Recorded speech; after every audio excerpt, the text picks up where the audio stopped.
سے 8 نفل پڑھ لیں، یہ تہجد یہ تو فجر کا ضمیمہ بنا لیا ہے، نوافل ہے، عبادت ہے، اس کے بھی جو اس کے برکات ہیں وہ ظاہر ہوں گے، جو اس کا ثواب اور اجر اللہ دے۔ لیکن اصل میں جسے تہجد کہا جاتا ہے وہ رات کو سو کر پھر اٹھنا، نیند کو توڑ اور پھر سو جانا اور پھر اٹھنا، جوف کہتے ہیں پیٹ ایسی شے کے تو پھر لے لے رات کے بطن میں، رات کے درمیان میں، یعنی نصف رات گزر جائے اس وقت سے انسان جو ہے وہ نماز پڑھے اور پھر سست رہ جائے تو پھر جائے، پھر سست اور پھر اس کے بعد اٹھے فجر کے لیے اور سنتیں پڑھے اور آئے مسجد کے اندر۔ تو یہاں آپ نے فرمایا وَصَلَاةُ الرَّجُلِ فِي جَوْفِ اللَّيْلِ، اور اپنے اس قول کے لیے حضور نے آیتیں تلاوت فرمائی دو، وہی دو آیت۔ یہاں یہ سورہ سجدہ کی آیت نمبر 16 اور 17 ہے۔ تَتَجَافَىٰ جُنُوبُهُمْ عَنِ الْمَضَاجِعِ، اللہ تعالیٰ اپنے خاص محبوب بندوں کی یہ صفات بیان کر رہا ہے کہ ان کے پہلو اپنے بستروں سے علیحدہ رہتے ہیں، رات کے وقت جہاں بستر پر لیٹیں گے تو سو جائیں گے۔ تَتَجَافَىٰ جُنُوبُهُمْ عَنِ الْمَضَاجِعِ يَدْعُونَ رَبَّهُمْ خَوْفًا وَطَمَعًا، وہ اس وقت اپنے رب کو پکارتے ہیں، دعائیں کرتے ہیں، خوف کے ساتھ بھی، اس کے مواخذے کا خوف، اس کے عذاب کا خوف، اس کے باسپرس کا خوف، اس کی ناراضی کا خوف، جہنم کا خوف، وطمعًا، اور طمع کس کی؟ اللہ راضا، اللہ کے اجر و ثواب کی بھی طمع ہو۔ لیکن سب سے بڑی طمع کیا ہے؟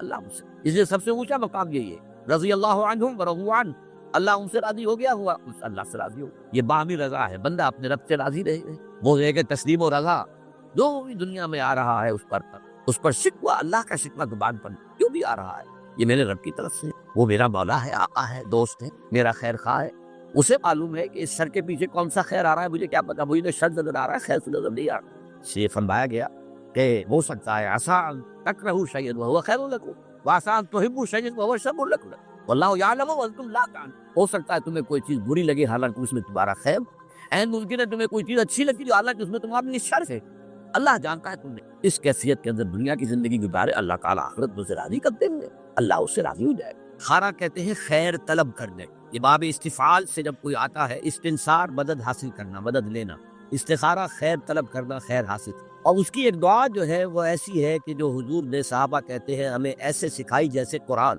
یعنی اتنے اہتمام کے ساتھ وہ دعا سکھائی، وہ دعا پڑھتے رہنا یہ ایک مستقل گویا کہ انسان کا استخارہ ہونا چاہیے۔ اس کے معمولات کوئی بھی مسئلہ درپیش ہے تو آدمی دعا کرے، اللہم انی استخیرک بعلمک واستقدرک بقدرتک، اے اللہ میں تیرے علم سے خیر مانگتا ہوں اور تیری جو قدرت ہے اسی سے قدرت چاہتا ہوں کہ مجھے بھی کچھ طاقت حاصل ہو جائے۔ اللہم انی استخیرک بعلمک واستقدرک بقدرتک واسألک من فضلک العظیم، اور مانگتا ہوں تجھ سے تیرا بہت بڑا فضل۔ اللہم ان کنت تعلم ان ھذا الامر خیر لی فی دینی ومعاشی وعاقبۃ امری، اے اللہ تیرے علم میں اگر یہ کام جو میں کرنے چلا ہوں یا یہ رشتہ جو ہم کو تجویز کر رہے ہیں، اگر تیرے علم میں یہ ہے کہ یہ ہمارے لیے دین اور دنیا اور آخرت کے اعتبار سے بہتر ہے، فقدر ہونی، تو وہ ہمارے لیے اس کو ہمارے لیے آسان کر دے، میسر کر دے، میسر ہونی اسے ہمارے لیے آسان کر دے، ثم بارک فی، اور پھر اس میں ہمیں برکتیں عطا۔ وَإِن كُنتَ تَعْلَمُ أَنَّ هَذَا الْأَمْرَ شَرٌّ لِّي فِي دِينِي وَمَعَاشِي وَعَاقِبَةِ أَمْرِي، اور اگر تیرے علم میں یہ ہے کہ یہ کام ہمارے لیے شر ہے، برائی ہے، دین میں بھی دنیا میں بھی اور عاقبت کے اعتبار سے، فَاصْرِفْهُ عَنَّا یا عَنِّی، تو پھر اس کام کو مجھ سے دور کر دے، وَاصْرِفْنِی عَنْهُ، اور مجھے اس سے دور کر دے، اسے مجھ سے دور کر، وَاقْدُرْ لِی الْخَيْرَ حَيْثُ كَانَ ثُمَّ أَرْضِنِی بِهِ، اور اللہ خیر جہاں بھی ہو تیرے علم میں وہ ہمارے مقدر میں کر دے اور پھر ہمیں اس کے اوپر راضی۔ تو یہ استخارہ تو بہت ہی عمدہ بات ہے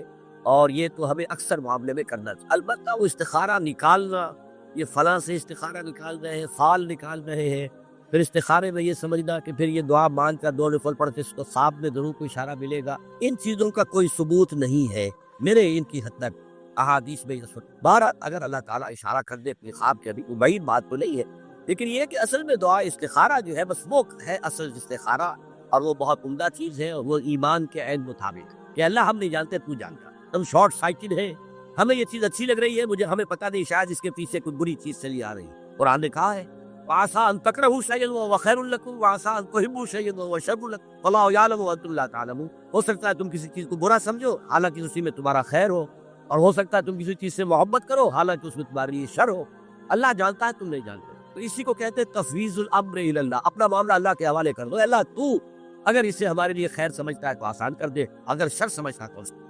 جو لوگ اللہ پر ایمان لائیں، کہیں کہ ہمارا رب اللہ ہے، پھر اس پر جم جائے، ان پر فرشتوں کا نزول ہوتا ہے، نہ کوئی غم کرو نہ خوف، خوشیاں مناؤ جنت کی جس کا تم سے وعدہ کیا گیا تھا۔ اللہ کی ربوبیت پر اطمینان جب انسان کو ہو جاتا ہے، میرا رب اللہ ہے، ربی اللہ،